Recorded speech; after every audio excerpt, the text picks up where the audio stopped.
إن الحمد لله نحمده ونستعينه من يهده الله فلا مضل له ومن يضلل فلا هادي له وأشهد أن لا إله إلا الله وحده لا شريك له وأشهد أن محمدًا عبده ورسوله أما بعد فإن خير الحديث كتاب الله وخير الهدى هدى محمد صلى الله عليه وسلم وشر الأمور محدثاتها وكل محدثة بدعة وكل بدعة ضلالة وكل ضلالة في النار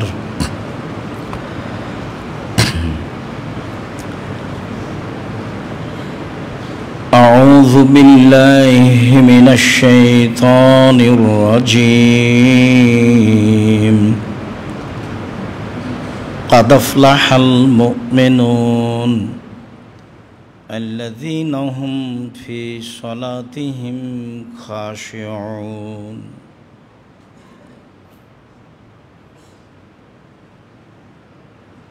عن أبي هريرة رضي الله تعالى عنه قال قال رسول الله صلى الله عليه وسلم إن الشيطان يعقد على كافية رأس أحدكم إذا نام ثلاث أوقات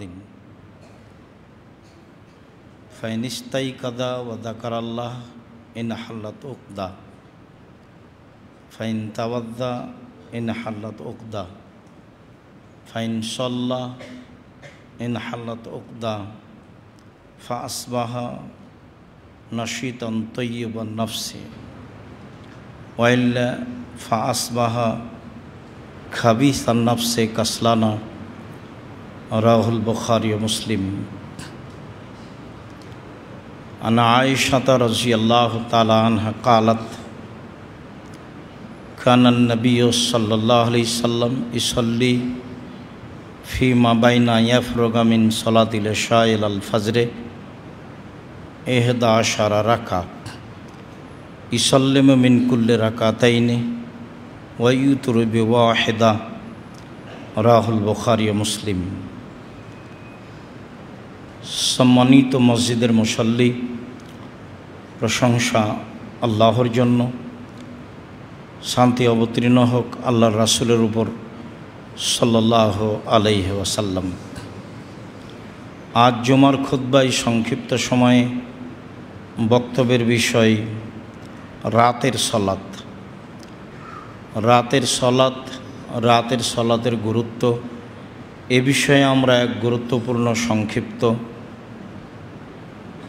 তথ্যবহুল বিবরণের চেষ্টা করব ইনশাআল্লাহুল আজিজ।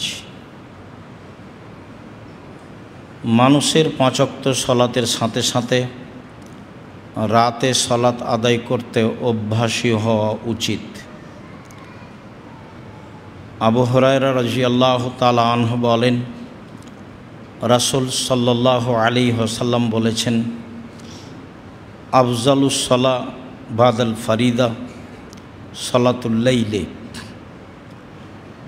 ফরজ সালাতের পরে সবচেয়ে গুরুত্বপূর্ণ সালাত হলো, সবচেয়ে উত্তম সালাত হলো রাতের সালাত। মানুষ যদি ফরজ সালাতের পরে রাত সালাত আদায় করতে চায় নফল হিসাবে, অনেক নফল সালাত আছে। এশরাকের সালাত আছে, চাশতের সালাত আছে, আওয়াবিনের সালাত আছে, হাজাত বিপদ আপদের সালাত আছে, মসজিদে ঢুকে 2 রাকাত সালাত আছে, অনেক নফল সালাত রয়েছে। তার সবচেয়ে উত্তম সালাত হলো রাতের সালাত। এই কথা রাসূল সাল্লাল্লাহু আলাইহি সাল্লাম বলেন। উমামা বাহিলি রাদিয়াল্লাহু তাআলা আনহু বলেন, রাসূল সাল্লাল্লাহু আলাইহি সাল্লাম একদা বললেন, আলাইকুম বিকিয়ামিল লাইল, তোমরা রাতে ইবাদত করো, তোমাদের রাতে ইবাদত করা উচিত, তোমাদের জন্য রাতে ইবাদত করা জরুরি। কেন? ফাইন্নাহু দাবুস সালেহিনা কাবলাকুম, এটা হচ্ছে তোমাদের অতীতে চলে যাওয়া নবী, রাসূল, সিদ্দিক, শুহাদা, পরহেজগার মানুষের কাজ। এটাই ছিল তোমাদের অতীতের সলেহ, সৎ, সিদ্দিক, পরহেজগার মানুষের আদাত, অভ্যাস। অতীতে যারাই পরহেজগার মানুষ ছিলেন, সলেহ, সিদ্দিক, শুহাদা ছিলেন, তাদের একটা অভ্যাস ছিল রাতে সালাত আদায় করা। কাজেই তোমরা পৃথিবীর মানুষ, পুরুষ, নারী রাতে সালাত আদায় করতে অভ্যাসী হও, একথা রাসূল সাল্লাল্লাহু আলাইহি সাল্লাম বলেন। তিনি তার 3টা সুবিধা উল্লেখ করেন। তিনি বলেন, হুয়া কুরবাতুন লাকুম ইলা রাব্বিকুম, রাতে সালাত আদায় করলে এইটা তোমাদেরকে তোমাদের প্রতিপালকের নিকটে করে দিবে। তোমরা তোমাদের প্রতিপালকের নিকটে হয়ে যাওয়া, কাছে হয়ে যাওয়া। 1, 2 ও মুকাফফিরাতুন লিসায়াত, রাতে সালাত মানুষের পাপকে মিটিয়ে দিবে। তোমরা রাতে সালাত আদায় করলে এই সালাত তোমাদের পাপকে মিটিয়ে দিবে। 3, ও মানহাতুন আলিল ইসমে, মানুষ পাপ থেকে বিরত থাকবে। মানুষ অনেকেই 5 ওয়াক্ত সালাত আদায় করে, তাহাজ্জুদ পড়ে, এরপরেও পাপ বহাল আছে, থাকে। এটাই স্বাভাবিক। আসলে ঈমান ছাড়া পাপকে ঠেকানো যায় না। ঈমান যত বেশি, পাপ তত কম। ঈমান যত কম, পাপ তত বেশি। 5 ওয়াক্ত সালাত ঠিকই আছে, তবে ঈমান কম। সিয়াম রমজান মাসে ঠিকই আছে, ঈমান কম। হালাল রুজিও ঠিক আছে, ঈমান কম। ঈমান যত বেশি হবে, পাপ তত কম হবে। ঈমান যত কম হবে, পাপ তত বেশি হবে। রাতে সালাত আদায় করলে মানুষ পাপ থেকে দূরে থাকবে, এ কথা রাসূল সাল্লাল্লাহু আলাইহি সাল্লাম বলেন। 1, রাতের সালাতে আল্লাহর নিকটে হওয়া যায়। 2, পাপ মিটে যায়। 3, নিকটে হওয়া যায়, এ কথা রাসূল সাল্লাল্লাহু আলাইহি সাল্লাম বলেন। আমর ইবনে আবাসা রাদিয়াল্লাহু তাআলা আনহু বলেন, রাসূল সাল্লাল্লাহু আলাইহি সাল্লাম একদা বললেন, আকরাবু মা ইয়াকুনু রাব্বু মিনাল আবদে, আল্লাহ মানুষের নিকটে হয় সবচেয়ে বেশি কখন? আল্লাহ নিকটে হয়ে যান মানুষের।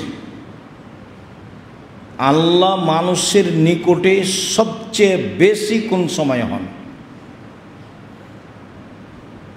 এটা একটা জিজ্ঞাসা। তো রাসূল সাল্লাল্লাহু আলাইহি সাল্লাম বললেন, ফি জাওফিল লাইলিল আখির, রাতের শেষে। রাতের শেষে আল্লাহ তাআলা মানুষের সবচেয়ে নিকটে হয়ে যান। এখন আল্লাহ রাসূল জিজ্ঞাসাকারীকে বলছেন, ফাইনিস্তাতা আন তাকুনা মিম্মা ইয়াযকুরুল্লাহ ফি তিলকা সাআত ফাকুন, তুমি যদি এখন পারো যে এই সময়ে যারা ডাকে তাদের সাথে হতে হও। তুমি তো জিজ্ঞাসা করলে আল্লাহ মানুষের সবচেয়ে নিকটে কখন হন, মানুষ আল্লাহর নিকটে সবচেয়ে কোন সময় হয়? তো সেটা হলো শেষ রাতে। তুমি পারবা? চেষ্টা করো। তুমি যদি পারো তাদের সাথে হতে হও, এ কথা রাসূল সাল্লাল্লাহু আলাইহি সাল্লাম বলেন। আবু উমামা বাহিলি রাদিয়াল্লাহু তাআলা আনহু বলেন, রাসূল সাল্লাল্লাহু আলাইহি ওয়াসাল্লামকে জিজ্ঞাসা করা হয়েছিল, আয়ু দোয়ায় আসমা, সবচেয়ে বেশি দোয়া কবুল হয় কখন? মানুষ কোন সময়ে দোয়া করলে তার দোয়াটা বেশি কবুল হবে? তখন রাসূল সাল্লাল্লাহু আলাইহি সাল্লাম বললেন যে জওফাল লাইলিল আখিরা, শেষ রাতে। আর বললেন দোবরা কুল্লে সলাতিন মাকতুবা, প্রত্যেক ফরজ সলাতের পরে। ফরজ সলাতের পরে আমাদের দেশে তো নিয়ম উল্টা হয়ে আছে, প্রায় জায়গাতে, অনেক জায়গাতে কমে গেল, এখনও যে খুব একটা কম তা নয়। 5 ওয়াক্ত সলাতের পরে সালাম ফিরার পরেই চিল্লাচিল্লি করে দোয়া হয়। আর মাঝহাবি মসজিদে তো বলাই যায় না, সালাম ফিরার সাথে সাথে এক শ্রেণীর মানুষ দাঁড়ায়, আর ইমাম সাহেব কিছুক্ষণ পরেই হাত তুলে কি বলেন, তারপর কিছুক্ষণ পরে আবার দোয়া শেষ করেন। এগুলো একটাও রাসূলের পদ্ধতি নয়। এটা রাসূলের পদ্ধতিকে অবমাননা করা, অপমান করা। কে কাকে বলবে? ধর্ম তো আলেম ওলামার হাতে আল্লাহ রাসূল দিয়ে গেছেন। আল উলামা ওয়ারাসাতুল আম্বিয়া, আলেমগণ হলেন নবীগণের উত্তরাধিকারী।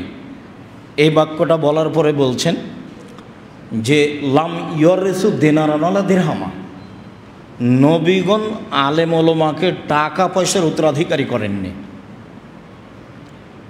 ওরা নবীগণের মালিক বটে, উত্তরাধিকার বটে, কিন্তু টাকা পয়সার নাই। ওয়ালাকিন ওয়ারাসুল ইলমা, বিদ্যার উত্তরাধিকারী করেছেন। ফমান আখাজা বেহাজিন অফেল, যে নিল সে পূর্ণ নিল, যে নিবে সে যেন পূর্ণ নেই। এইটা রাসূল সাল্লাল্লাহু আলাইহি ওয়াসাল্লাম বলেন। এখন আলেম ওলামা যারা করছে তারা মাযহাবের দায়ে করুক, স্বার্থে করুক, বুঝে করুক, না বুঝে করুক, বিচার হকের উপরে হবে, ন্যায়ভাবে হবে। তখন কোনো ব্যক্তি দেখে বিচার হবে না। কাজেই এটা একটা গুরুত্বপূর্ণ ইবাদত। রাসূল সাল্লাল্লাহু আলাইহি ওয়াসাল্লাম বললেন দোয়া কবুল হওয়ার, সবচেয়ে বেশি কবুল হওয়ার 2টা সময়, একটা হলো শেষ রাতে, আর একটা হলো ফরজ সলাতের পরে। জিকির আজকার তাসবিহ তাহলিল যে যেমন বলে। আবু হুরায়রা রাদিয়াল্লাহু তাআলা আনহু বলেন, রাসূল সাল্লাল্লাহু আলাইহি ওয়াসাল্লাম বলেছেন, এনজিলু রব্বুনা তাআলা ইলা সামাই দুনিয়া হিনা ইয়াবকা সুলুসুল লাইলিল আখিরা, যখন রাতের 3 ভাগের 2 ভাগ পার হয়ে যায় তখন আল্লাহ তাআলা প্রথম আকাশ থেকে, সপ্তম আকাশ থেকে প্রথম আকাশে নেমে আসেন। যখন রাতের 3 ভাগের 2 ভাগ পার হয়ে যায় তখন আল্লাহ তাআলা সপ্তম আকাশ থেকে প্রথম আকাশে নেমে আসেন। নেমে এসে বলেন, মায়াদুনি ফাস্তাজিব লাহু, কেউ যদি আমাকে ডাকে তাহলে আমি তার ডাকে সাড়া দিব।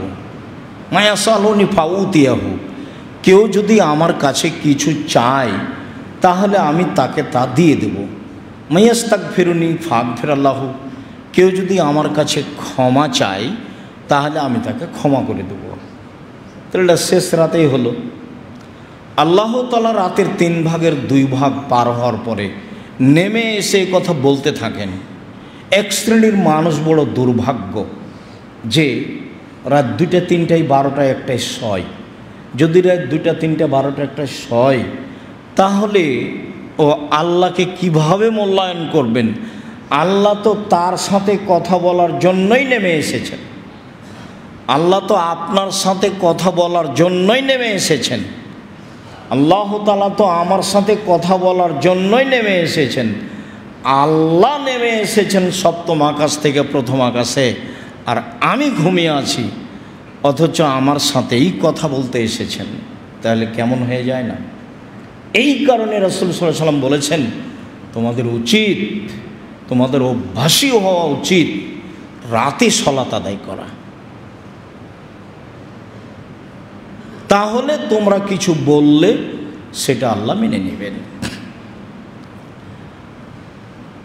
আব্দুল্লাহ ইবনে আমর ইবনে আস রাদিয়াল্লাহু তাআলা আনহু বলেন, রাসূল সাল্লাল্লাহু আলাইহি ওয়াসাল্লাম বলেছেন, মান কামা বেআশরিন লাম ইউক্তাব মিনাল গাফিলিন, কেউ যদি রাতে 10 আয়াত পড়ে, এটা ধরে নিতে হবে সলাতের সাথে, এমনিও পড়লেও হবে। তো কেউ যদি রাতে সলাতে 10 আয়াত পড়ে, তাহলে সে গাফেল মানুষের অন্তর্ভুক্ত নয়, অলস মানুষের অন্তর্ভুক্ত নয়, যারা রাতে উঠে না তাদের অন্তর্ভুক্ত নয়। অমান কামা বে মেয়াতে আয়া অবে মেয়াতিন, আর যে ব্যক্তি 100 আয়াত পড়ল, কুতিবা মিনাল কানিতিন, সে ওই সব লোকের তালিকায় চলে যাবে যারা খুব বেশি পরহেজগার। 100 আয়াত যে ব্যক্তি পড়বে রাতে, তাহলে ও ওই সব তালিকায় চলে যাবে যারা বেশি পরহেজগার।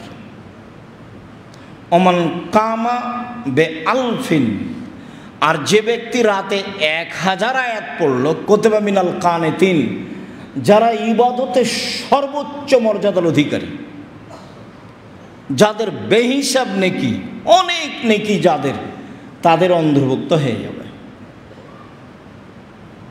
এক, রাতে 10 আয়াত পড়লে আপনি গাফেল নন, অন্তত অলস নন। 2, 100 আয়াত পড়লে যারা ইবাদতে ভালো পর্যায়ের আছে তাদের মধ্যে আপনি। আর 1000 আয়াত পড়লে যারা ইবাদতে সর্বোচ্চ স্তরে আছে তাদের অন্তর্ভুক্ত আপনি। আয়েশা রাদিয়াল্লাহু তাআলা আনহা বলেন, রাসূল সাল্লাল্লাহু আলাইহি ওয়াসাল্লাম বলেছেন, কামুলা মিনার রিজালি কাসীর ওয়ালাম ইয়াকমুল মিন নিসা ইল্লা সালাসা, বহু মানুষ বড় বড় মর্যাদা লাভ করেছে, করবে, মানুষই জান্নাতে খুব বড় বড় মর্যাদা লাভ করেছে, করবে, তবে মহিলারা তেমন বড় মর্যাদা লাভ করতে পারেনি, মাত্র 3 জন। তখন তিনি বললেন যে ইমরানের মেয়ে, ঈসা আলাইহিস সালামের মা মারিয়াম, আর ফেরাউনের স্ত্রী আসিয়া, আর আয়েশা রাদিয়াল্লাহু তাআলা আনহার সম্মান সব মহিলার উপরে। যেমন সারিদ খাদ্য ভালো, সব খাদ্যের উপরে। গোস্তের ঝোলে রুটি ভিজালে তাকে সারিদ বলা হয়। এইভাবে রাসূল সাল্লাল্লাহু আলাইহি সাল্লাম বললেন। বলছিলাম, রাতের ইবাদত একটি গুরুত্বপূর্ণ ইবাদত, যা রাসূল সাল্লাল্লাহু আলাইহি সাল্লাম করার জন্য সাহাবীগণকে উদ্বুদ্ধ করেছেন। আবু হুরায়রা রাদিয়াল্লাহু তাআলা আনহু বলেন, রাসূল সাল্লাল্লাহু আলাইহি ওয়াসাল্লাম বলেছেন, ইন্না শায়তানা ইয়াকিদু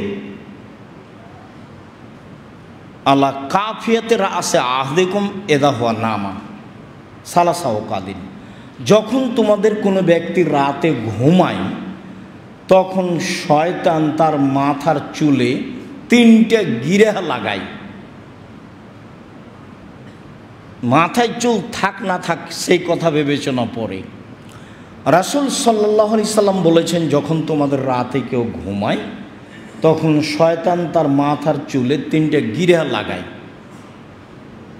ওয়া ইয়াদরিবু আলা কুল্লি উকদাতিন, প্রত্যেক গিরার উপরে হাত দিয়ে এভাবে থাবা মারে, আর বলে যে আলাইকা লাইলুন তবিল ফারকুদ, রাত অনেক আছে, ঘুমাও, রাত অনেক আছে, ঘুমাও, রাত অনেক আছে, ঘুমাও। বুঝতে পারছেন উঠতে মন চায় না কেন? হাদিস তো বুখারী মুসলিম। উঠতে মন চায় না কেন? এত উঠতে ভারী লাগে কেন? মনে হয় যেন সবচেয়ে কঠিন কাজ। কেননা ও তো চেষ্টায় আছে, তার তো জীবন বাজি রেখে সে চেষ্টা চালিয়ে যাচ্ছে, আমাকে পরাজয় করবে, এটা তার জীবন বাজি রেখে চেষ্টা। আমরা তো এটা বুঝতে পারি না, কিন্তু ও জিদের উপরে আছে। শয়তান খুব জিদের উপরে আছে। তার জিদ হচ্ছে এটাই যে আমাকে আর আপনাকে সে পাপী করবে, এটাই তার সফলতা। এত বড় শক্তি ক্ষমতার অধিকারী, মানুষের রগে রগে চলতে পারে, তার যদি এত শক্তিশালী মজবুত ক্ষমতা থাকে, তাহলে সে তো মানুষকে ঠকাবে। আর কোরআন মাজিদে যে কত জায়গাতে উল্লেখ হয়েছে, আল্লাহ তাআলা বলছেন শয়তান খারাপটাকে ভালো করে দেখায়। যেটাই খারাপ আপনার জীবনের জন্য, তার কাজ হলো সেটা আপনাকে সুন্দর করে দেখাবে। একটা পাপের কাজ আপনাকে সুন্দর করে দেখাচ্ছে, এমনভাবে পাপের কাজটাকে সাজাচ্ছে যে আপনি ভাবছেন যে হ্যাঁ, পাপটা হলে এটা সহজে করা যায়, এটা পাপ হলেও সহজে করা যাবে, এভাবে করলে এটা সহজ হয়, একবার এইভাবে আপনার কাছে সাজিয়ে তুলছে। এটাই তার কাজ।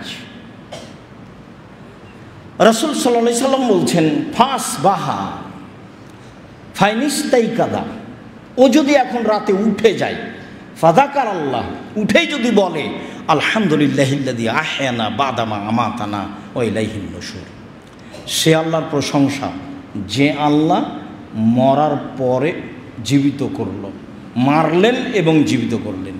মারতেও পারেন, জীবিতও করতে পারেন।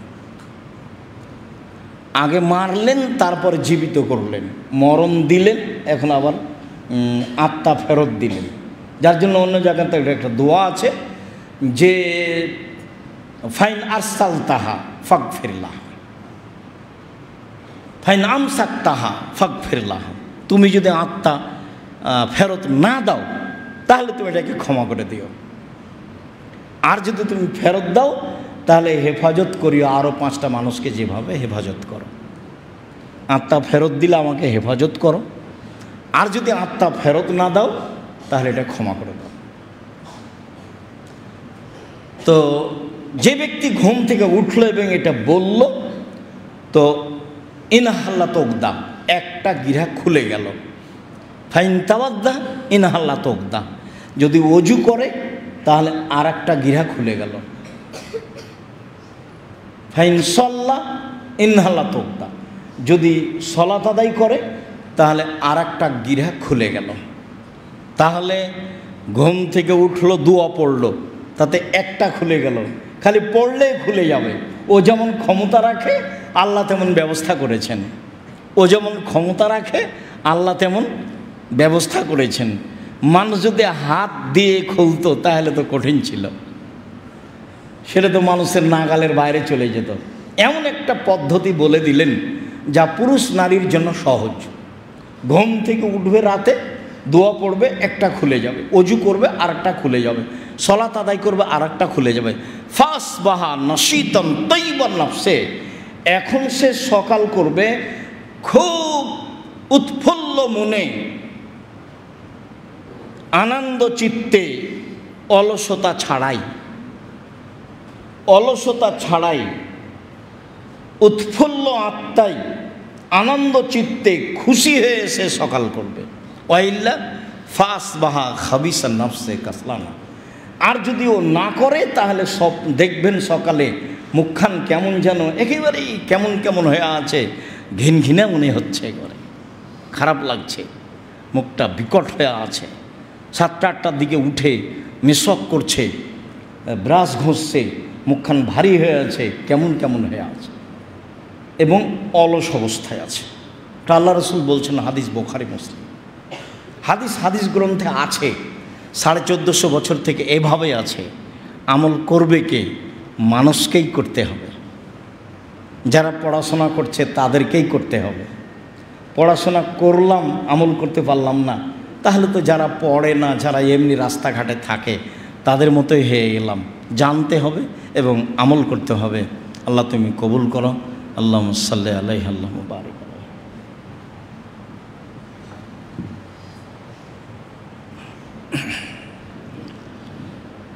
আলহামদুলিল্লাহি ওয়াহদা ওয়াসসালাতু ওয়াসসালামু আলা মান লা নাবিয়্যা বা'দা। আল্লাহ তাআলা বলেন, কাদ আফলাহাল মুমিনুন আল্লাযীনা হুম ফি সালাতিহিম খাশিউন, ওরাই সফল হলো যারা ভয় ভীতি নিয়ে সালাত আদায় করলো। মনোযোগ সহকারে সালাত আদায় করতে হবে। রাতে উঠে নফল সালাত আদায় করতে হবে ভয় ভীতি নিয়ে, মনোযোগ সহকারে। তাহলে সফল হওয়া যাবে। আল্লাহ তাআলা বলছেন ওইসব মুমিনই সফল হলো যারা ভয় ভীতি নিয়ে সালাত আদায় করল। এমনিতেই স্বাভাবিকভাবে বেখেয়াল ইবাদত করলে এই ইবাদত অত গ্রহণীয় হবে না। আয়েশা রাদিয়াল্লাহু তাআলা আনহা বলেন, কানান নবী সাল্লাল্লাহু আলাইহি সাল্লাম ইসাল্লি ফিমা বাইনা ইয়াফরুগা মিন সালাতিল ইশা আল ফজরে 11 রাকাত। আল্লাহ রাসূল সাল্লাল্লাহু আলাইহি সাল্লামের নীতিগত অভ্যাস ছিল, নিয়মিত অভ্যাস ছিল, কানা ইসাল্লি, তিনি নিয়মিত রাতে সালাত আদায় করতেন। এশার পর থেকে নিয়ে ফজর পর্যন্ত সময়ে 11 রাকাত সালাত। তাহলে বোঝা যাচ্ছে যে তাহাজ্জুদ পড়ার সময় শুরু হয় এশার সালাতের পর থেকেই, একবারে ফজরের আজান পর্যন্ত। যদিও একাধিক হাদিসে প্রমাণ হয় যে শেষ রাতে তিনি উঠতেনও শেষ রাতে, কিন্তু আয়েশা রাদিয়াল্লাহু তাআলা আনহা বলেন যে এশার সালাতের পর থেকে নিয়ে ফজর পর্যন্ত সময়ে তিনি 11 রাকাত সালাত আদায় করতেন। তাতে তিনি ইসাল্লামু মিন কুল্লি রাকাতাইনে প্রত্যেক 2 রাকাতের পরে সালাম ফিরতেন। ওয়া ইউতিরু বিওয়াহিদাতিন, 1 রাকাত বিতির পড়তেন। উল্লেখ্য যে 3 রাকাতের হাদিসও বুখারী মুসলিম, 5 রাকাতের হাদিসও বুখারী মুসলিম, 1 রাকাতের হাদিসও বুখারী মুসলিম। তবে রাসূল 1 রাকাত বেশি পড়তেন, এই হাদিস অনেক বেশি। 1 রাকাতের হাদিস বেশি, 3 রাকাত পড়েন ভালো, 5 রাকাত পড়েন ভালো, তবে 1 রাকাত বেশি পড়ার চেষ্টা করেন, এটা সবচেয়ে বেশি ভালো। যদিও ভারত, বাংলাদেশ, পাকিস্তানের এক শ্রেণীর মানুষ বলছে যে বিতরি কি আবার 1 রাকাত হয়, আবার এ কথাও বলছে যে 1 রাকাত বিতর নেই, আবার এটাও আছে যে 1 রাকাত বিতর পড়লে গুনাহগার হবে। একটা মোটামুটি বিবরণ দেওয়া আছে। রাসূল সাল্লাল্লাহু আলাইহি সাল্লামের সালাত বনাম প্রচলিত সালাত, শুধু যাওয়া আসা নয়, নিজে কিছু বই পুস্তক কিনবেন, আহাল পরিবারকে কিনতে বলবেন, ভাই বোন আত্মীয় স্বজনকে কিনে দিবেন, দোকানপাটে বসে তো খাওয়ার জন্য অনেককেই বলেন, দাওয়াতও দেন। তো সেইটাতে কি আসলে এমন নেকি হবে? যদি বই পুস্তক আত্মীয় স্বজনকে দেন, যেখানে অনেকে আমরা যেতে পারি না সেখানে দিয়ে আসলেন, আপনিও লাভবান হবেন, আমরাও লাভবান হব। জানি না যারা আসেন তারা সবাই আল ইতিসাম পত্রিকা পড়েন কিনা। পত্রিকা কিন্তু আপনাদের জন্যই লেখা হয়, অনেক পয়সা খরচ আছে আল ইতিসাম পত্রিকার পিছনে। টাকা কিন্তু আমি বানাই না, এখানে টাকশাল নেই, টাকা কিন্তু আপনাদের। তো নিজে টাকা দিয়ে পত্রিকা ছাপালেন, নিজে পড়লেন না, আরেকজনকে পড়তে বললেন না, পড়ার জন্য সহযোগিতা করলেন না, অথচ এখানে অনেক আলেম ওলামা আছেন যারা কষ্ট করে লিখলেন, যারা ফতোয়া বোর্ডে ফতোয়া পাস করলেন আর প্রেসে ছাপালেন, বিভিন্ন জায়গায় পয়সা খরচ করে পাঠানোর চেষ্টা করা হয়। আপনি অমনোযোগী থাকলেন এত বড় একটা কাজ থেকে কেন? সালাতের উপরে বইটা পড়ুন, পড়া ভালো হবে, আমিও বুঝবো, আপনিও বুঝবেন। রাসূল সাল্লাল্লাহু আলাইহি সাল্লাম এশার সালাতের পর থেকে নিয়ে ফজর পর্যন্ত সময়ে 11 রাকাত সালাত আদায় করতেন, এ কথা আয়েশা রাদিয়াল্লাহু তাআলা আনহা বলেন। মুআয ইবনে জাবাল রাদিয়াল্লাহু তাআলা আনহু বলেন, রাসূল সাল্লাল্লাহু আলাইহি ওয়াসাল্লাম বলেছেন, মা মিন মুসলিমিন ইয়াবিতু আলা যিকরিন তাহিরান, যে কোনো মানুষ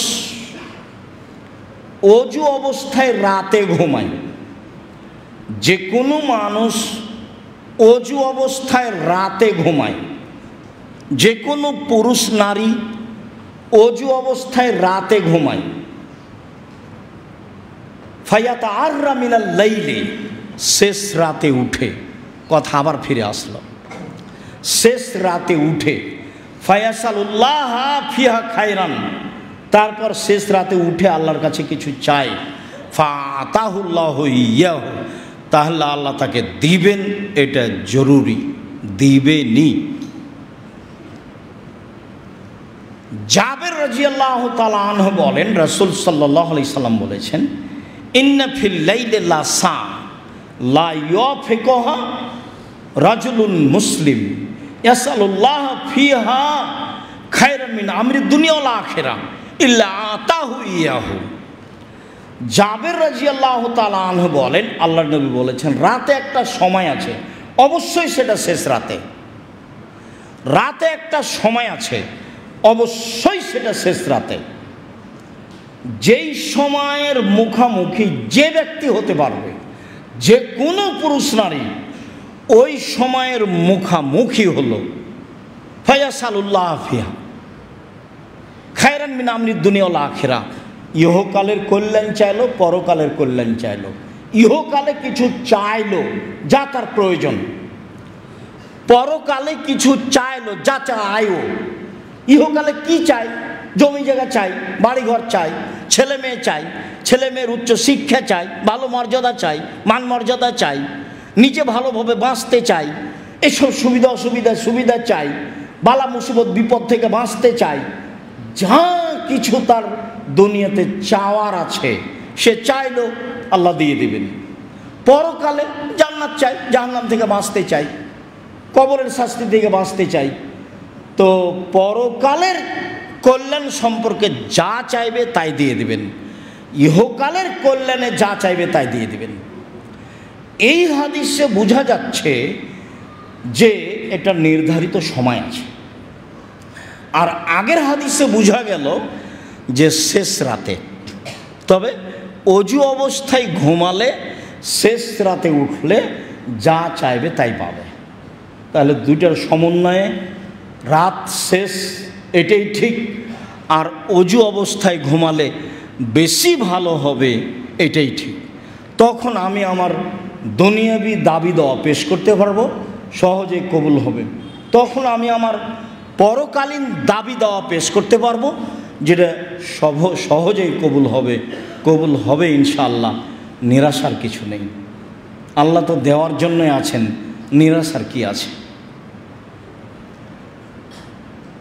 উবাদা ইবনে সামিত রাদিয়াল্লাহু তাআলা আনহু বলেন, রাসূল সাল্লাল্লাহু আলাইহি সাল্লাম বলেছেন, মান আররা মিনাল লাইলি, যে ব্যক্তি শেষ রাতে উঠল, ঘুম থেকে শেষ রাতে জাগলো, ফাকালা, তারপরে বলল, লা ইলাহা ইল্লাল্লাহু ওয়াহদাহু লা শারীকা লাহ, আল্লাহ ছাড়া কোনো মাবুদ নেই, তার কোনো শরীক নেই, লাহুল মুলকু ওয়া লাহুল হামদু, রাজত্ব তার, প্রশংসা তার, রাজত্ব তার, প্রশংসা তার, রাজত্ব তার, প্রশংসা তার, ওয়া হুয়া আলা কুল্লি শাইইন কাদির, তিনি সর্বশক্তিমান।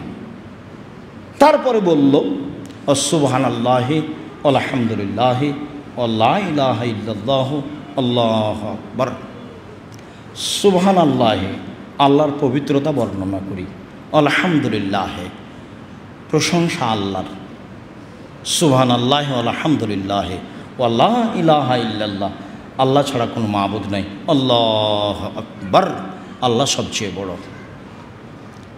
তারপরে বলল, লা হাওলা ওয়ালা কুওয়াতা ইল্লা বিল্লাহ, বাহ্যিকভাবে আন্তরিকভাবে নড়াচড়া করার কোনো শক্তি নাই, আমি নিজে কিছুই করতে পারি না, আমি একটা জড় বস্তু, যা কিছু করি যা কিছু হয় তার ক্ষমতার ভিত্তিতে। ফাইন দাউস্তু জিবালাহ, এখন যদি কিছু দোয়া করে আর যেটাও করবে সেটা আল্লাহ মেনে নেবেন, যেটা ও বলবে সেটা আল্লাহ দিয়ে দিবেন, যেটা ও চাইবে সেটা আল্লাহ দিয়ে দিবেন। ফাইন তাওয়াদ্দা ওয়া সাল্লা ফাকাবালাত সালাতুহু, এখন যদি ওযু করে আর সালাত আদায় করে তাহলে তার সালাত কবুল হবে। তাহলে বোঝা যাচ্ছে যে এই দোয়া ঘুম থেকে উঠে, ওযুর আগেই, ঘুম থেকে উঠেই লা ইলাহা ইল্লাল্লাহু ওয়াহদাহু লা শারীকা লাহু লাহুল মুলকু ওয়া লাহুল হামদু ওয়া হুয়া আলা কুল্লি শাইইন কাদির ওয়া সুবহানাল্লাহি ওয়া আলহামদুলিল্লাহি ওয়া লা ইলাহা ইল্লাল্লাহু আল্লাহু আকবার লা হাওলা ওয়া লা কুওয়াতা ইল্লা বিল্লাহ।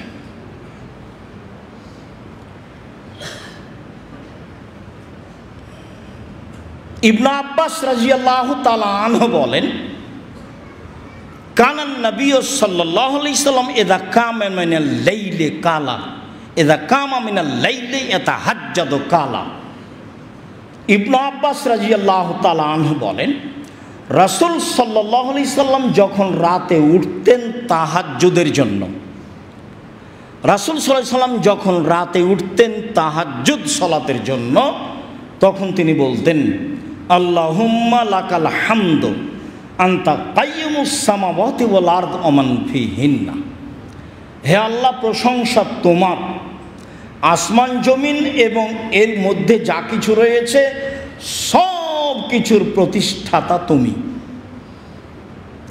ওয়ালাকাল হামদু আনতা নূরুস সামাওয়াতি ওয়াল আরদ ওয়া মান ফিহিন্না। প্রশংসা তোমার, আসমান জমিন এবং এর মধ্যে যা কিছু রয়েছে তার আলো তুমি। ওয়ালাকাল হামদু আনতা মালিকুস সামাওয়াতি ওয়াল আরদ ওয়া মান ফিহিন্না। প্রশংসা তোমার, আসমান জমিন এবং এর মধ্যে যা কিছু রয়েছে তার মালিক তুমি।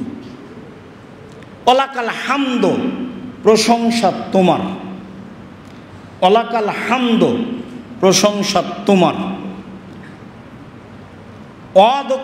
ওয়াদকাল হাক্ক, তোমার ওয়াদা সত্য। অকৌলকা হাক্কুন, তুমি যে কথা বলেছ কোরআন হাদিসে কিয়ামত দুনিয়ার ব্যাপারে তা সত্য। অলিকাওকা হাক্কুন, বিচারের মাঠে তোমার সাথে মানুষের সাক্ষাৎ হবে, এইটাও সত্য। অল জান্নাতু হাক্কুন, জান্নাত সত্য। ও নারও হাক্কুন, জাহান্নাম সত্য। ও নবিউল্লাহ হাক্কুন, নবীগণ সত্য। ও মুহাম্মাদুন হাক্কুন, মুহাম্মদ সত্য। ও সাআত হাক্কুন, কিয়ামত সত্য। এগুলো সব ঘটবে। আল্লাহুম্মা লাকা আসলামতু, হে আল্লাহ, আমি তোমার নিকট নিজেকে সমর্পণ করলাম।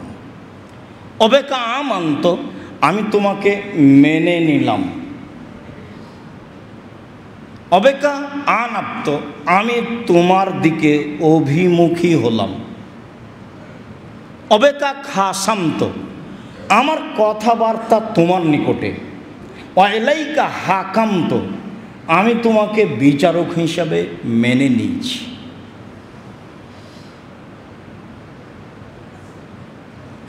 ফাগফিরলি মা কাদ্দামত ওমা আক্ষার্ত ওমা আসরার্ত ওমা আলান্ত ওমান্তা আলাম বিহিমিন। তুমি আমাকে ক্ষমা করে দাও, যা আগে করেছি, যা পরে করেছি, যা প্রকাশ্যে করেছি, যা গোপনে করেছি, আর যা তুমি জানো আমি জানি না। তুমি জানো কখন কোন পাপ করেছি, আমি সেটা ভুলে গেছি। আগের পরের, গোপনে প্রকাশ্যে যা করেছি ক্ষমা করে দাও, আর যা তুমি জানো আমি জানি না সেটাও ক্ষমা করে দাও। আন্তাল মুকাদ্দেম ও আন্তাল মুআক্খির, তুমি আগে থেকে আছো, চিরদিন থাকবে। লা ইলাহা ইল্লা আনতা, তুমি ছাড়া কোনো মাবুদ নাই। ওয়া লা ইলাহা গায়রুকা, তুমি ছাড়া সত্যি কোনো মাবুদ নেই, তুমি ব্যতীত সত্যি কোনো মাবুদ নাই। এই কথা রাসূল সাল্লাল্লাহু আলাইহি ওয়াসাল্লাম বলতেন রাতে ঘুম থেকে উঠে। তাহলে আগে আমরা ওইটা পড়ি, তারপরে এইটা, আর একটা হাদিস পড়ি, তারপর ফলাফলে আসব। ইবনে আব্বাস রাদিয়াল্লাহু তাআলা আনহু বলেন, বিত্ত ইনদা খালাতি মাইমুনাতা লাইলাতান, আমি আব্দুল্লাহ ইবনে আব্বাস একদা আমার খালা মাইমুনার কাছে রাতে ছিলাম। আমি আব্দুল্লাহ ইবনে আব্বাস আমার খালা মাইমুনার কাছে রাতে ছিলাম। নবী ও ইন্দাহা, তাকদির বশত সেই দিন আবার আল্লাহর নবী আমার খালার কাছে ছিলেন। আমি একদা রাতে আমার খালার কাছে ছিলাম। সেই দিন তাকদির বশত দেখি আল্লাহ রাসূল আমার খালার কাছে, ফাতাহাদ্দাসা মা আহলিহি সাআতান, দেখলাম তিনি তার স্ত্রীর সাথে, পরিবারের সাথে কিছু কথা বললেন। কি কথা হতে পারে? সাংসারিক হতে পারে, ইবাদত বান্দেগীর হতে পারে, প্রয়োজনীয় কোনো সমস্যা হতে পারে। প্রয়োজনীয় কথা তিনি স্ত্রীদের সাথে বলতেন, সমস্যার কথা তিনি স্ত্রীদের সাথে বলতেন।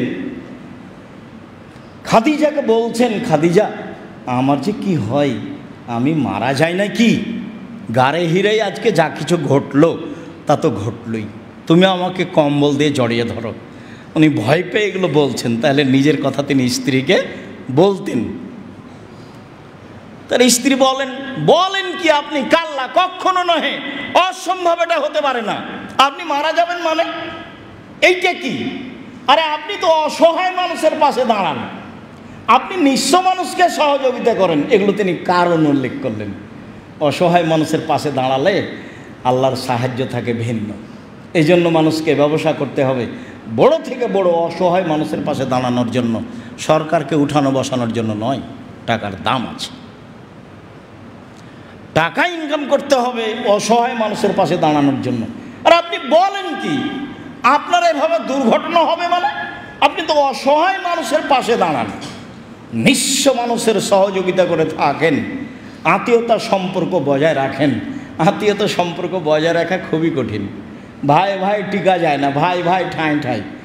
এমন গণ্ডগোল করলো দুই ভাই আমাদের গ্রামের চোখের সামনে, যে ঢেঁকিটা কেটে ভাগ করে নিল। ওটা আমার দৃশ্য খুব মনে পড়ে। তারপরে বলছে যে এখানে তো থাকবো না, এমন এক জায়গায় চলে যাব এই জমি বিক্রি করে, এমন এক মানুষের হাতে যে মানুষ তোকে গুতা দিতে পারে। ওর ভাইকে বলছে এভাবে, জমিটা ওর ভাইকে দেবে না। তো আত্মীয়তার সম্পর্ক বজায় রাখা খুব কঠিন, দল সংগঠন করলে আরও কঠিন, মানে টিকাই কঠিন। এগুলোর ভিত্তি হচ্ছে শত্রুতা দিয়ে, হিংসা বিদ্বেষ দিয়ে।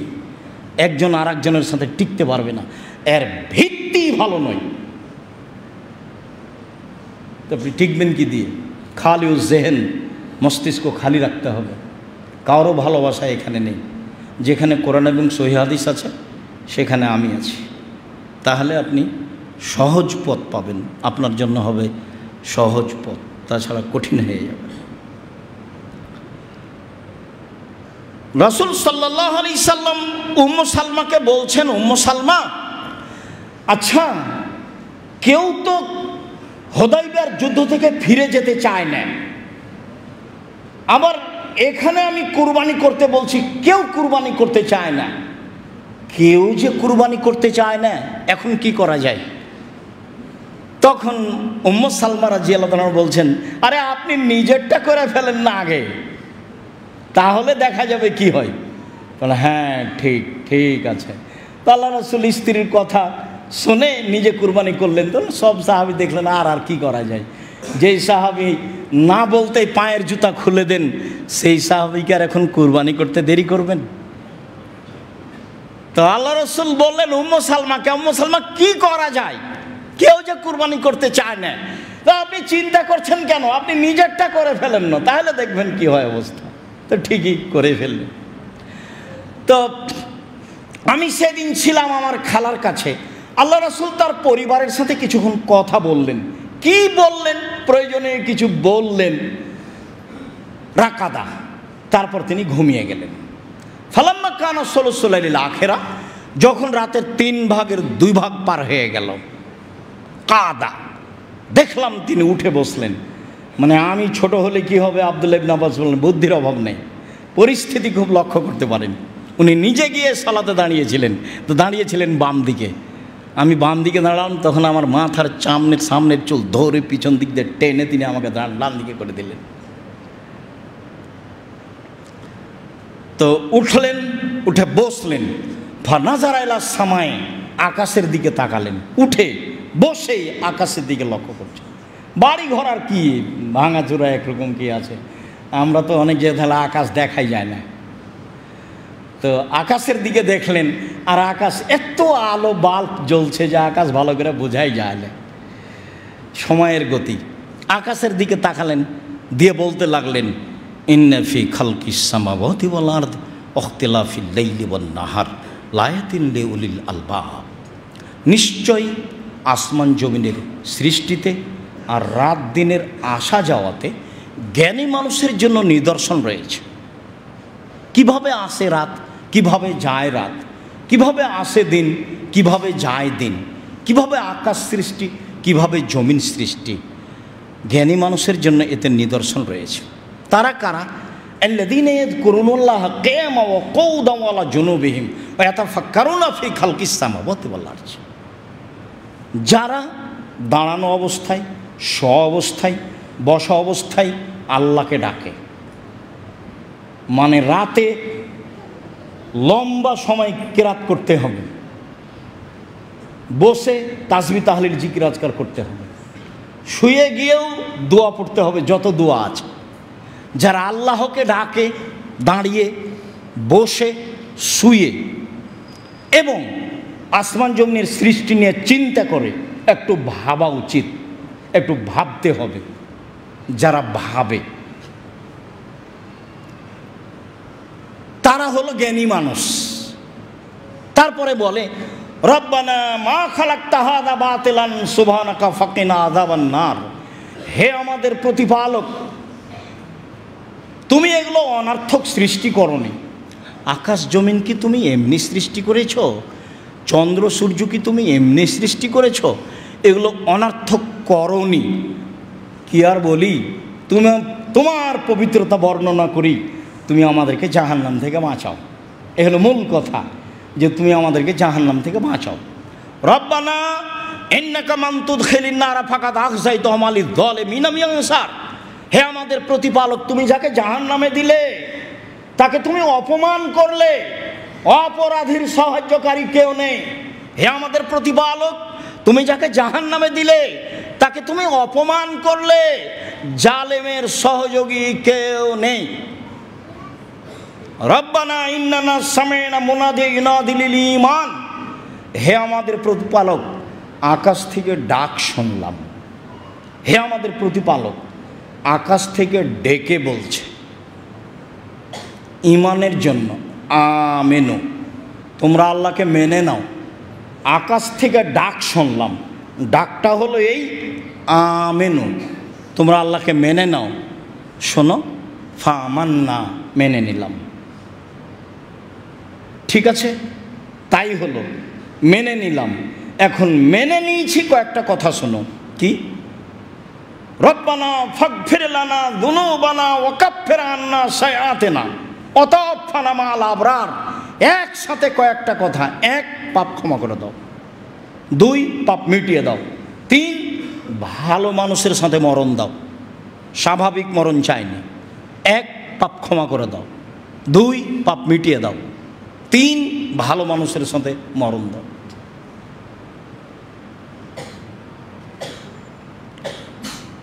অতাফানা মা'আল আবরার, ভালো মানুষের সাথে মরণ দাও।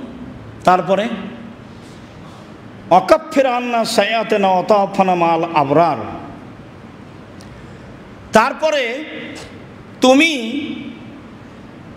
যে ওয়াদা করেছ নবী রাসূলের সাথে, মা ওয়া'আদতানা আলা রাসূলিকা, তুমি যে ওয়া'আতিনা মা ওয়া'আদতানা আলা রাসূলিকা, রসুলদের মাধ্যমে যা কিছু দেওয়ার ওয়াদা করেছ, ঈমান আনলে এই পাবো, তাসবিহ পড়লে এই পাবো, ক্ষমা চাইলে এই পাবো, দুনিয়া চাইলে এই পাবো, যত ওয়াদা করেছ তুমি যে আমি করলে তুমি দিয়ে দিবা, সেটা দিয়ে দাও,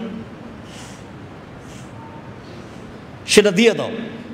ইন্নাকা লা তুখলিফুল মিয়াদ, তুমি তো ওয়াদার খেলাপ করো না, তুমি ওয়াদা পূর্ণ করো, তুমি ওয়াদার খেলাপ করো না। যা যা তোমার রাসূলের মাধ্যম দিয়ে দিতেছে, ওমান ফিহিন্না ওয়ালাকাল হামদু আনতা মালিকুস সামাওয়াতি ওয়াল আরদ ওয়ালাকাল হামদু আনতাল হাক্ক ওয়াদাকাল হাক্ক ওয়ালিকাউকা হাক্কুন ওয়া কাউলুকা হাক্কুন ওয়াল জান্নাতু হাক্কুন ওয়ান নারু হাক্কুন ওয়ান নাবিয়ুনা হাক্কুন মুহাম্মাদুন হাক্কুন ওয়াস সাআতু হাক্কুন আল্লাহুম্মা লাকা আসলামতু ওয়া বিকা আমানতু ও ইলাইকা আনাবতু ওয়া বিকা খাসামতু ওয়াইলাইকা হাকামত ফাগফিরলি মা কাদ্দামত ওমা আক্ষারত ওমা আসরারত ওমা আলান্ত ওমান্তা আলামু বিহি মিন্নি আনতাল মুকাদ্দিমু ও আনতাল মুআক্ষিরু লা ইলাহা ইল্লা আনতা ওয়া লা ইলাহা গায়রুকা। ভারী হলো? ভারী কিছু না, মুখস্থ করতেই হবে। যারা তোমরা যুবক মানুষ তাদের সময় 3 দিন, আর যারা বেশি বয়সের মানুষ তাদের 7 দিন। মুখস্থ করতেই হবে, জরুরি করতে হবে, শুনে শুনে করতে হবে। সময় আপনি ভুলভাবে সময় ব্যয় করছেন কেন? রাসূল সাল্লাল্লাহু আলাইহি ওয়াসাল্লাম বলছেন যে নিয়ামাতান মাকবুলুন ফীহিমা কাসীরুম মিনান নাস, আমি মানুষের প্রতি 2টা অনুগ্রহ করেছি আল্লাহ বলছেন, কিন্তু মানুষ তা ভুল বুঝেছে। আল্লাহর পক্ষ থেকে 2টা অনুগ্রহ আছে, মানুষ তাকে ভুল বুঝেছে।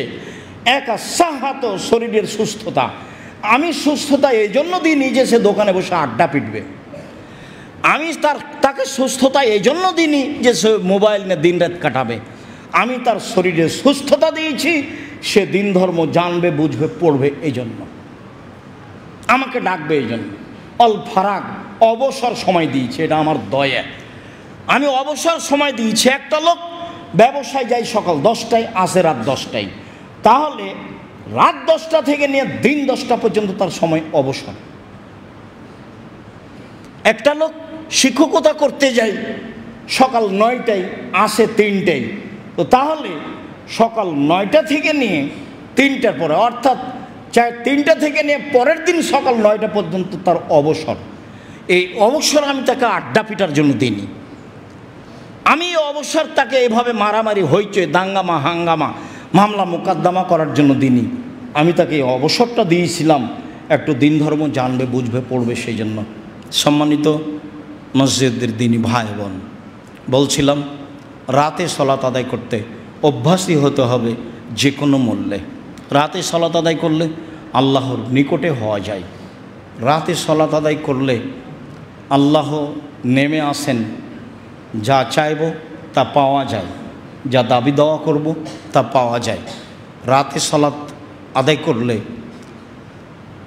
মানুষের পাপ মিটে যায়। রাতে সলাত আদায় করলে মানুষ পাপ থেকে দূরে সরে যায়। মর্মে যারা আমরা আজকে জুমার খুতবা অবগত হলাম, সময়ের গতিতে যন্ত্রের মাধ্যমে পৃথিবীর যে কোনো প্রান্তে যখন অবগত হব, অবশ্যই আমাদের পক্ষ থেকে আন্তরিকভাবে অনুরোধ থাকবে আপনি এসব হাদিসের প্রতি আমল করবেন। রাতে সলাত আদায় করার চেষ্টা করবেন যে কোনো মূল্যে। 8 রাকাত পড়বেন, না পারা গেলে 6 রাকাত পড়বেন, নাই যদি পারা যায় তাহলে 4 রাকাত পড়বেন, না হয় অন্তত 2 রাকাত পড়ে থাকবেন। কেন?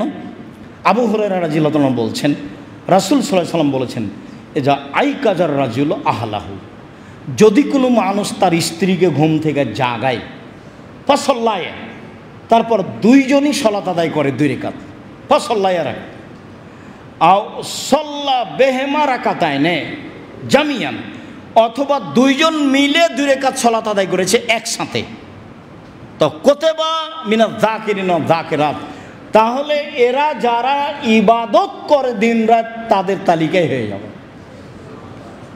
যারা আল্লাহকে ডাকে।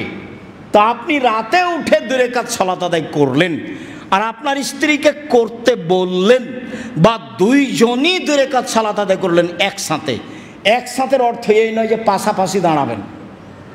মহিলা পুরুষ পাশাপাশি দাঁড়াতে পাবে না, এ অধিকার নেই। আপনার স্ত্রী পিছে দাঁড়াবে। একামাতও আপনি দিবেন। আপনি বলিয়েন না আপনার স্ত্রীকে যে তুমি একামাত দাও, তাহলে আমি এমামতি করি। ওই একামতও দিতে পাবে না, ও এমামতিও করতে পাবে না। এই অধিকারই নেই, এই সুযোগও নেই।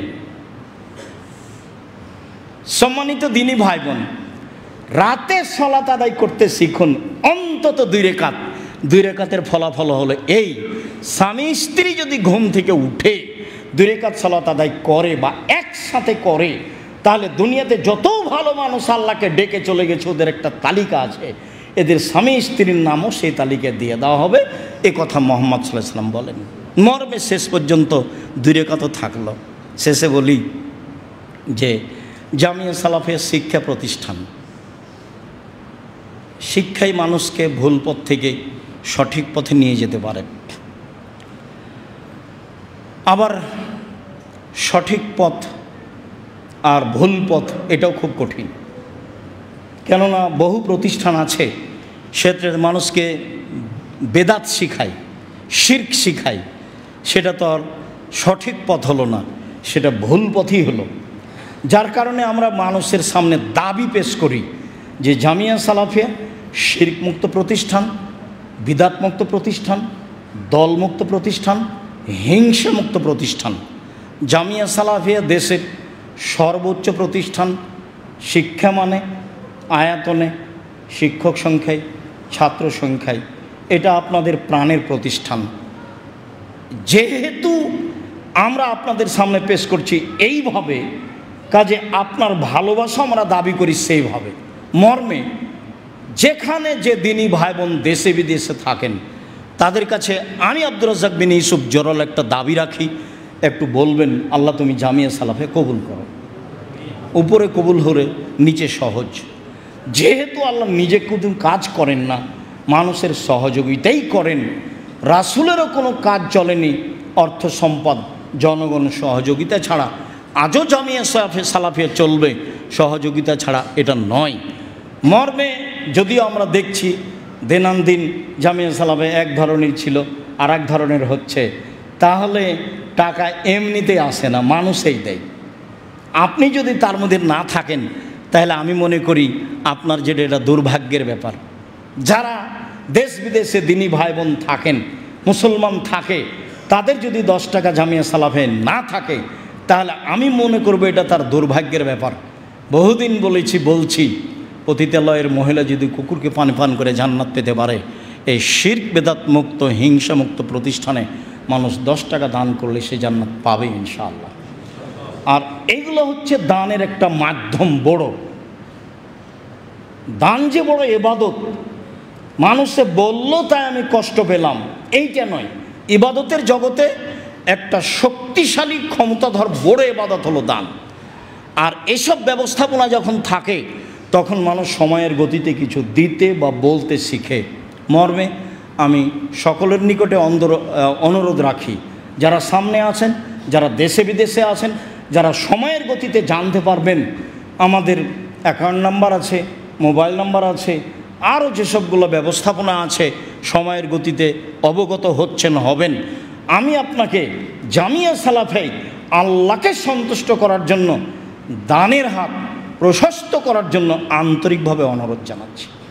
যা দিয়ে আপনার পরকাল সফল হবে, যা দিয়ে আপনার ইহকাল সফল হবে, যা দিয়ে আপনার সর্ব ধরনের সমস্যা দূরে হবে, ইনশাল্লাহ হবেই। সমস্যা দূরের মাধ্যম হলো দান।